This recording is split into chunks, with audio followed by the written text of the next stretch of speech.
How you guys doing? This is Chad with Cigar Insights. I'm doing my first exclusive YouTube video today with Juan Merced Jr.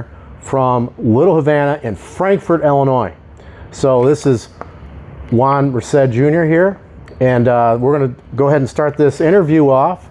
And I'm very excited and very enthused to do this today, and I'm a little nervous. This is my first one. So, all right. So, tell us a little bit about yourself and like how you got into cigars. Like, what started it all for you? Yeah, you know, I started smoking cigars. Well, I had my first cigar when I was probably about 17 or 18 years old.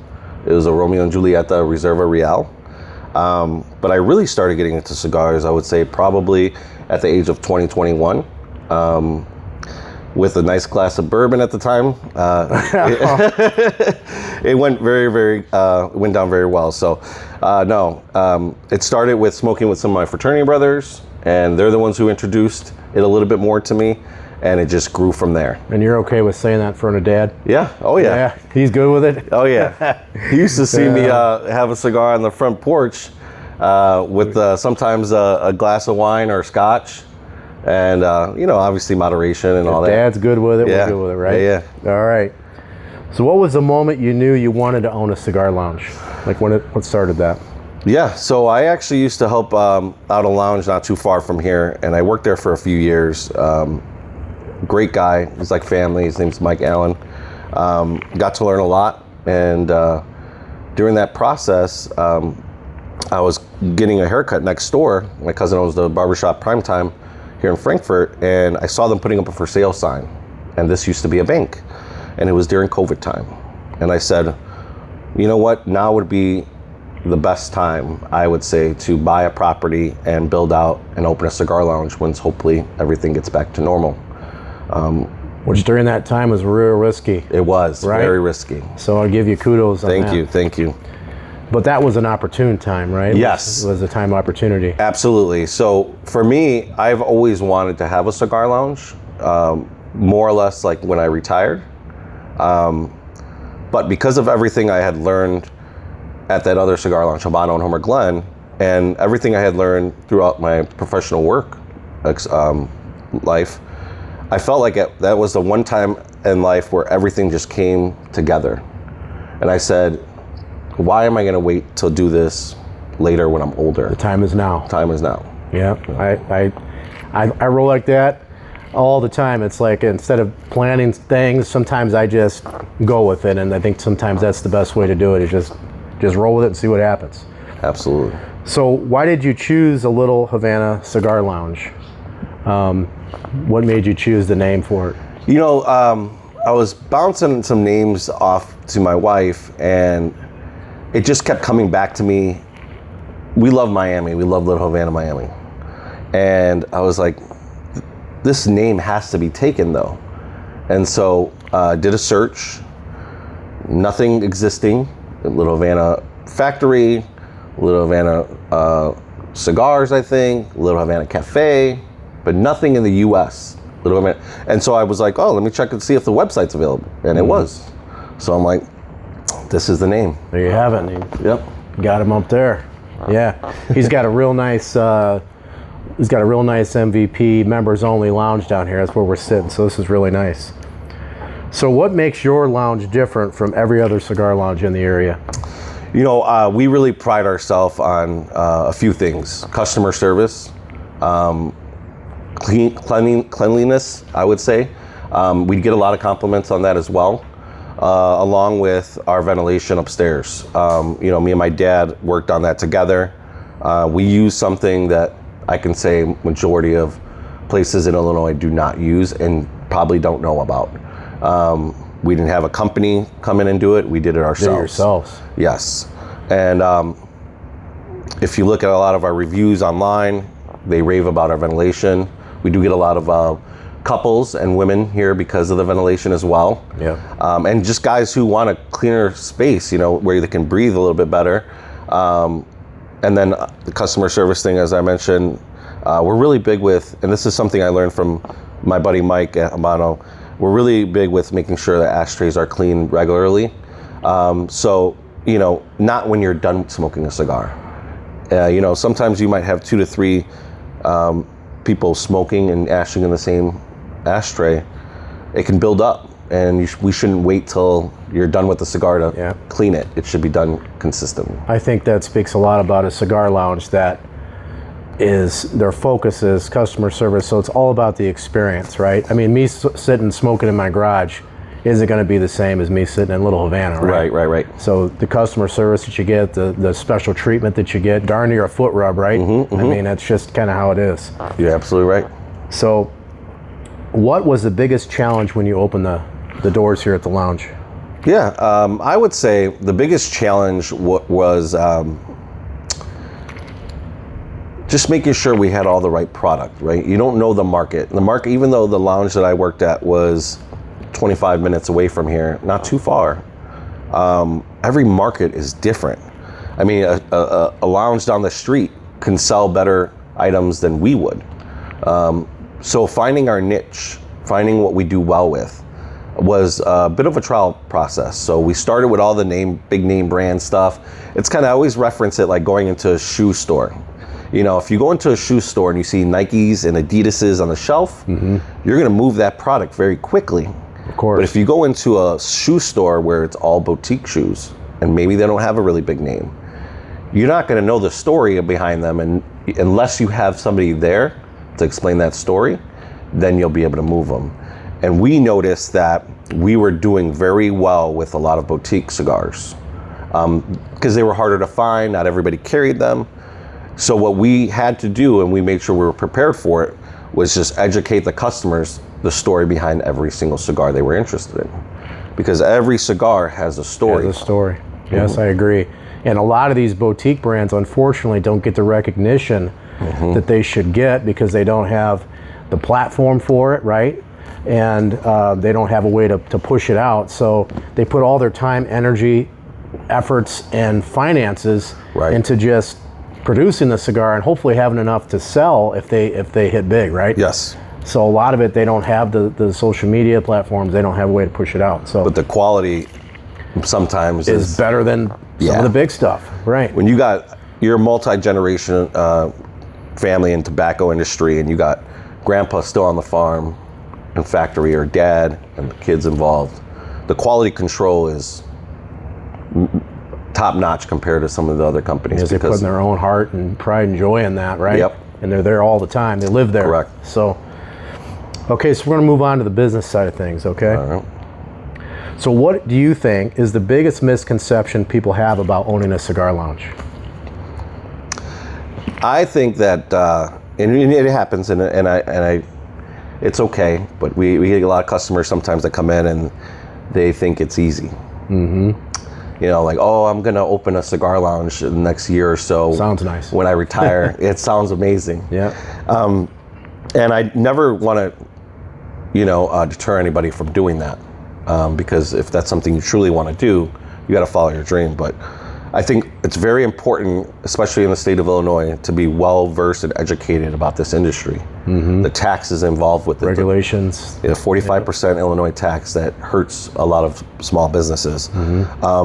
Just kind of like we were talking about earlier, sometimes when you go into a humidor and you're opening an account, that account, if it's a big account, they may tell you where their product is going in your humidor. You're not telling them. In your own business, right? They're telling you how to run. They want it run. Yes. So it's a very much relationship-based business. I was very fortunate to have a lot of those relationships beforehand. I also had a really good friend help me out a lot with this, getting the companies in. His name's Andrew Brennan, and he was in the cigar industry for a good amount of time. And just making sure that we were strategically doing what we needed to do in the humidor. So to answer your question, I think that's the biggest misconception, that it's super easy. I mean, there's everything involved in this, right? There's the analytics of the traffic. There's how many residents live in the area, and all those different perspectives that people sometimes, they just think about the glamour of owning a lounge. And yes, even for me, like, it's very attractive, very appealing, but it takes a lot more than what people think, I'm sure. Absolutely. When I was the first cigar lounge to get an SBA approved loan in the country for a small business loan. Wow. A guy actually by the name of Sam, who's commercial banker for Fifth Third, was the one who succeeded with getting me this loan, and it was a process. Yeah. And I actually got denied twice because I had an underwriter in a different state who didn't understand the business. But long story short, I mean, I had a marketing plan. I had statistics and studies what the average male, female living in the neighborhood, what their income was, how many golf courses, shopping centers, everything nearby. I had a COVID contingency plan just in case it happened again. Oh, wow. Plan A, B, and C. So if we were completely shut down to where it was only grab and go, if it was limited space within a lounge, and then... That's huge. So it definitely was a process for sure. That's huge. So what surprised you the most about running a cigar lounge? Did you have any surprises? I would say the one thing that surprised me the most was just some of the regulations that I knew about already. Mm-hmm. Just the tax portion of it, just making sure I was prepared. And that's when you have a really, really good accountant, right? My accountant's Yasser with Audit Defenders. He owns Audit Defenders. And he represents a lot of other cigar lounges. And having somebody there on your side like that makes it a lot better for you and more, you feel more comfortable. But I would say that was just more or less the challenge starting, because you're purchasing all this product right before you even open. You have to pay for it before it even gets here. So if you're putting $100,000 in your room with product, it's sitting, and that's taxes. You're not making money on it. No. And at the time, I believe it was like 36%. Wow. So you're paying 36% on that product before you're even selling it. Wow. On top of purchasing it. Yeah. So just being prepared and having somebody great like that on your side is very key. Yeah, that's huge. Yeah, I can see the hurdles in there. So if somebody wanted to open a cigar lounge tomorrow, what advice would you give them? I know you covered a little bit of that, but what more advice would you give somebody that they have endeavors to start a lounge? One thing I would tell them is stick to what you envision your lounge to be. Don't change it. If you vision something for the lounge, you want a certain ambiance, you want a certain standard of customer service, do not change it, do not fold on it for any means. Just keep with that vision and just keep working towards it, because like everything else, there's always a light at the end of the tunnel. Yep. And you want to come out of this during the starting period and everything saying, wow, I really stuck to everything and I built a beautiful lounge that people enjoy. Yeah, so kind of like stick to their footprint that you want. Yes. You probably have to be a little bit audible, right? Like, right. Okay, I got to change this because of this rule or law or whatever. Right, yeah, right? absolutely. But, yeah, stick to it. So what are some of the biggest mistakes do you think a new lounge owner makes? Getting wrapped up, I think, a little bit into the purchasing process of the cigars. For somebody that maybe not have as much experience in that department would have some issues when it comes to buying, because you have, every salesperson that you have in front of you, I look at them a lot as friends too, but they also have a job to do, right? And their job is to sell you cigars. So it's very easy to get wrapped up into it because, you might have a sales rep who says, hey, I got a really good deal right now. If you buy 12 boxes, you get one free.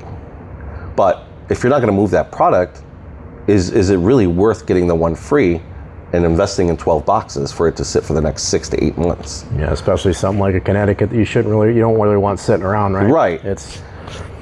I would say it's very could be challenging in the beginning for somebody because everybody's got these deals, or they're saying, and this happens all the time, hey, it's only one of 1,000 boxes, or they're only making 1,000 boxes, and you're like, oh man, I gotta get this, get that, and I gotta get as many as I can. Right. But that's something that occurs, happens with all these cigar companies. Okay. Often. So what percentage of your success comes from cigars versus creating a community? I can repeat that if you need to, because it's kind of a... Yes, if you can repeat it. Repeat that. What percentage of your success comes from your cigars versus creating a community? That's a very tricky question. I don't think I've ever been asked that one. I like that question, though. I think that A lot of it does come from cigars, but the community is very important.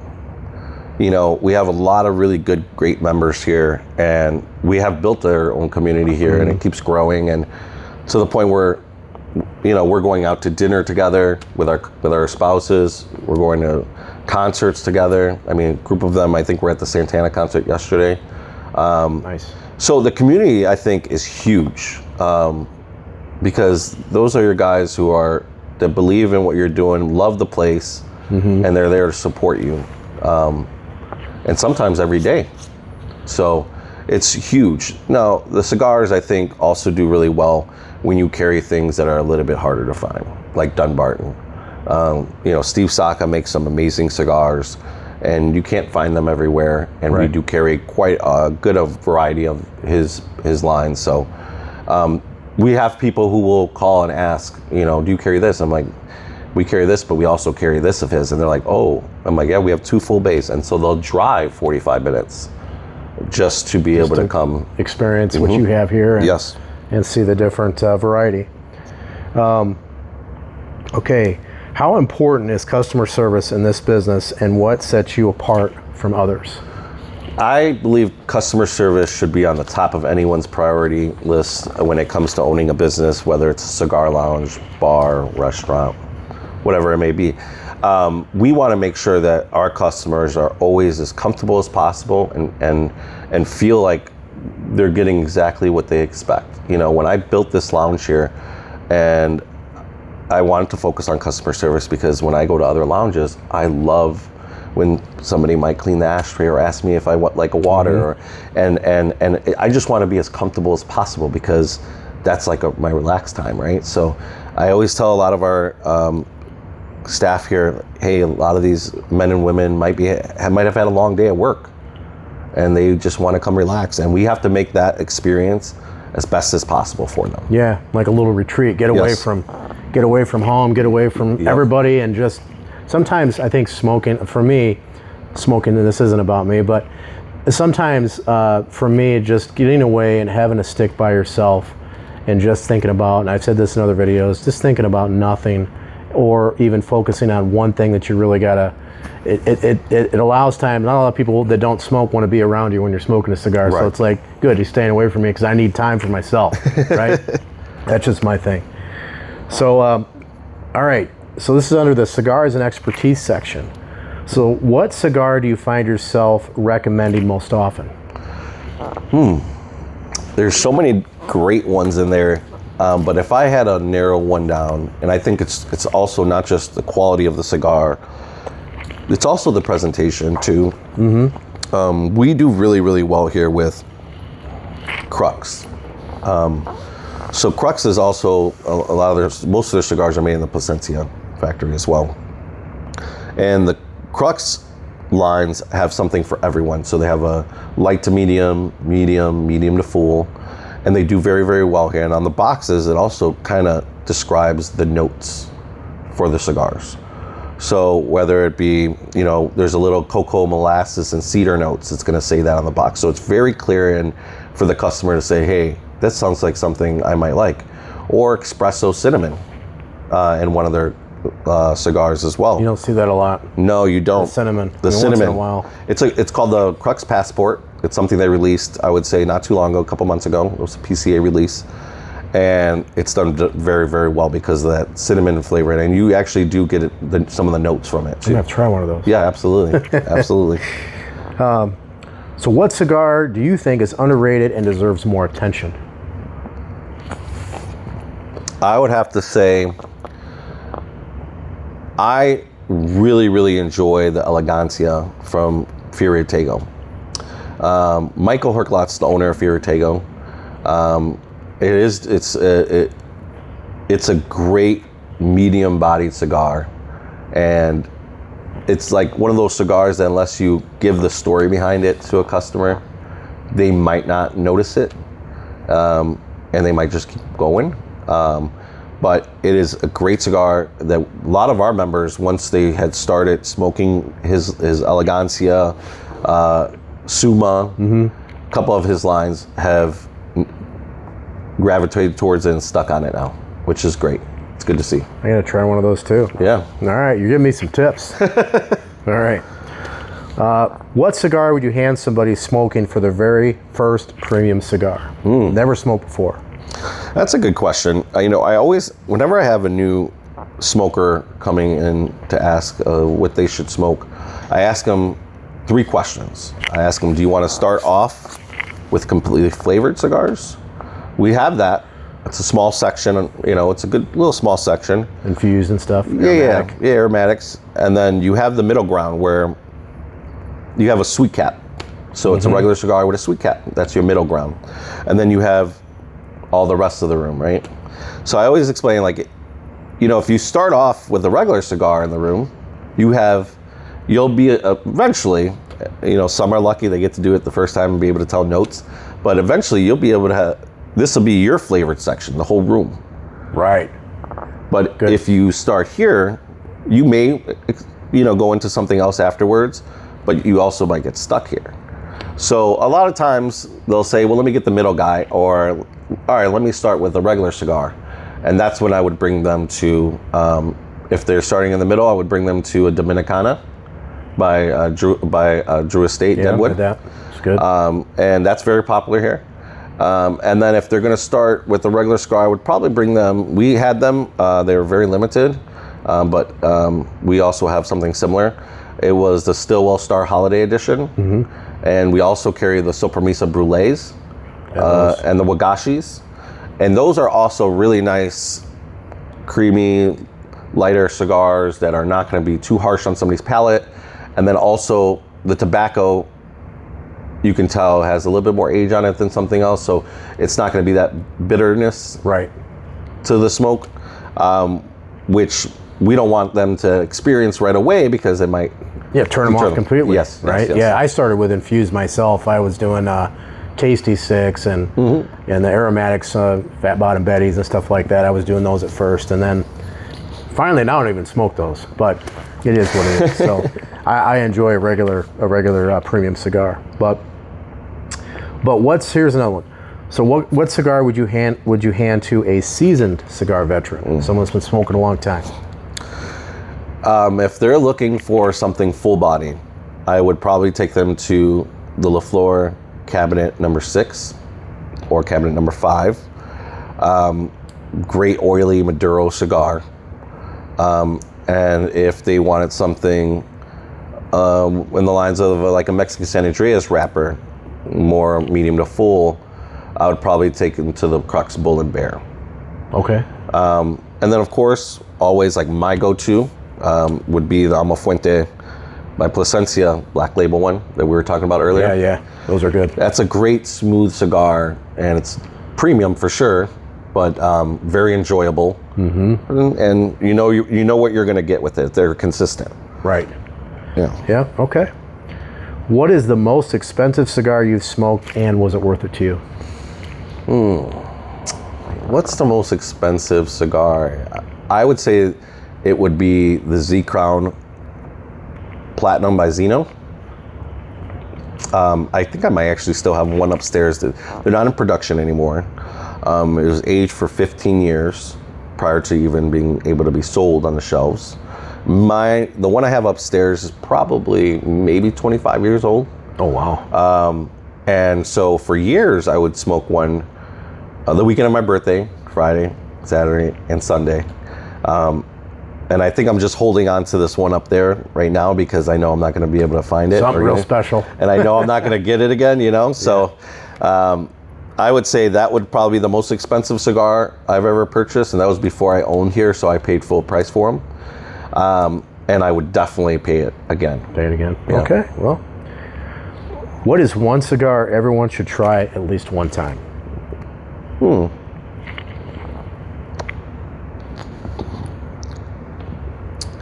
I would say, I think everybody should at least try the Plasencia Almafuentes, the green label.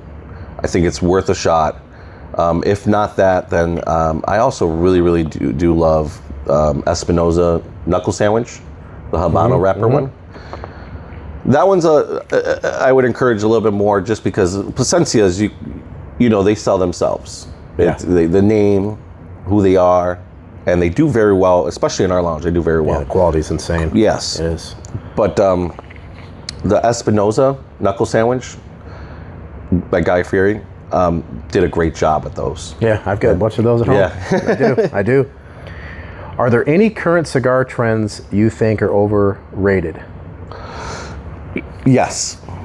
I think sometimes, and it's I would compare it, I'm not going to name the names, but I would compare it almost to like the tequila industry when you have certain celebrities or certain, people that are in the media that are kind of the face of a new cigar. Mm-hmm. And it gets sometimes a little gimmicky. Now, somebody would say, well, you just said Guy Fieri, but he's a whole different situation, I think. He really, really does love cigars. Mm-hmm.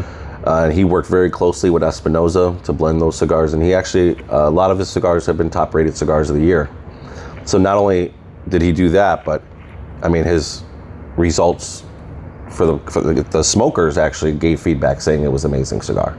But a lot of the other ones, it's like basketball players and things like that, or professional fighters. I think they teamed up with a company to kind of push the cigar. I don't really believe that they blended it. Right. I get it. No, I know that's going on out there. We're going to skip a couple here, but we're going to go on to lounge culture and community. What makes cigar lounges such special places? Well, I think it's what makes it a special place are the customers and people and members that are at that lounge and the staff, right? It becomes almost like a Cheers. You get to know each other's families, you get to know each other's lives, and I think it plays a huge role in the quality of life of some people's lives. I mean, especially on the holidays, right? So, some places close on the holiday. We don't close. Sometimes this is the home away from home for a lot of people. Just gotta say that. And so, sometimes if somebody lives by themselves or going through whatever struggles that they may be going through in life, we want this place for them to be, to have available if they needed to escape. Yeah, get away. And sometimes the holidays are tough times for people. Mm-hmm. So we want to be available for them to be able to come here and sit down and enjoy a cigar. Yeah, socialize if you want. Or, yep. Yeah, it's nice. What is the most memorable experience you've had with a customer? I would say I have a member who, when he first came here, he was like looking around and he was like, wow, this place is awesome. Super nice, super happy. And I introduced myself to him and he's like, you own this? I said, I do. And he's like, and he told me the story later. He immediately bought a membership on the spot. He bought a locker, everything. And those things are not cheap. You pay for the year. It's not monthly. Yeah. And he told me later, I did that because I was so happy to see a young minority at your age doing what you love and starting this business, and it was also risky. And I wanted to support you. Mm-hmm. And I thought that was... Personally, right? Yes. Yeah, I thought that was very nice and awesome. And he's a great guy. I smoke with him all the time. He's still a member here. His name's Brian, by the way. But yeah. Hey, Brian. Great guy. Hope he's watching. I hope he's watching. Let's see here. What kind of atmosphere are you trying to create when somebody walks into Little Havana? Yeah, just a chill atmosphere, welcoming, I think is important. Ambiance is huge for us. Mm-hmm. Like to always have music playing in the background, whether it be Santana, blues, Frank Sinatra. We have several different playlists, right? Sometimes a little Cuban classics. Never too loud, just enough to be in the background so that you can still enjoy a conversation. That is the biggest thing for us. I hate that. Yes. When you go to a lounge, the music's so loud, and the thing that really stinks about the whole thing is like you're there, and there's another question in here, but why it creates such a strong friendship and relationship. You're there to experience the relationships, friendships, and I think, this is my opinion, and I've heard others say it too, nothing entices conversation more than having a nice stick in a very nice environment. I mean, it's paramount that you don't have blaring music. And I've been to them, and I won't name names either. Yep. But they're in Illinois. Oh yes. And I don't like that type of experience. We're going to move on to. I was given a cue. We're going to move on to a rapid fire round. Okay, so this is quick and dirty answers. Okay. Connecticut Habano or Maduro? Havana. Morning smoke or evening smoke? Both. Nicaragua or Dominican Republic? Nicaragua. Robusto, Toro. Toro. Box pressed or traditional? Traditional. One cigar for the rest of your life? Stillwell Star Holiday Edition. One cigar company you admire most? Dunbarton. Favorite pairing? Like cigar and drink? I would say Stillwell Star Holiday Edition with a Weller 12. Whoa. Favorite cigar lounge you visited? My favorite cigar lounge that I visited is actually in Las Vegas.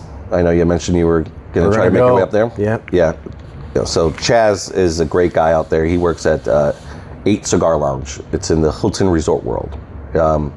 Great place. Actually, it's kind of where I got some of the ideas I did here with the paintings and stuff. Their paintings are awesome. I think it's called the Beast Collection. It's pretty famous when you look it up. But great, beautiful place. My first time there, I was in the humidor, and I could see the lockers, and I see when I went there a few years ago, it said Michael Jordan, A-Rod, Wayne Gretzky.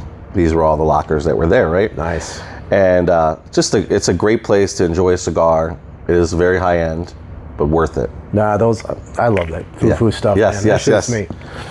All right, we're gonna have some closing questions. All right. 5 years from now, where do you see Little Havana Cigar Lounge? Thriving, even more. I have a 5-year plan with this lounge now. We're pretty close to completing it. We have one more component, members only lounge, which will be where the patio's at, but the patio will still be able to, the lounge will still be able to open up in the summer. So once that's complete, I think just starting that next chapter of getting that rolling and members filled and new lockers built for that area. And hopefully in the next 5 years, that will be completed. Any plans for expansion? Maybe another store, 2 or 3? Yes, actually, right now I am starting to do that process now where I might be looking for a second location. Nice. And I'm not sure yet if it'll be in Illinois, but I would prefer to have it near, where I live. I don't live too far from here, but I think looking at a second location would be huge for us, and that's what we're starting already. Always want to grow. Oh yeah. What legacy do you want to leave in the cigar community? I would like to leave, of course, a positive legacy, right? But where, people look back and say, Juan was a good guy. He was very knowledgeable on cigars. He treated everybody very fairly. He made the experience and ambiance and lounge welcoming. And that's the kind of legacy that I would like to leave for a lot of our members, customers, future customers, since that's something that we prioritize here. Huge. Okay. Couple more questions. If you could sit down and smoke one cigar with anyone in history, who would it be and why? So I have gotten that question one other time, and I'm going to give the same answer. It would actually be my dad. My dad was very influential and helpful and during this build-out time. When I made this decision to buy and build this lounge here, I had checked off all the everything that I needed to do and what could happen, what may not.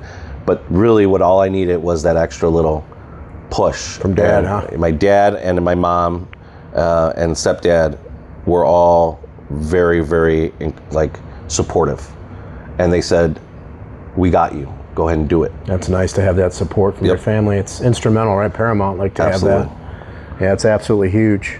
Kudos to Pops over there. Oh yeah, and of course my wife also was very, very influential with opening it as well. She's like, hey, if you believe in and this is what you want to do, 100% support you and That's do huge. it. Yep. Okay, last question here. What message would you like to leave with the Cigar Insights audience? Oh,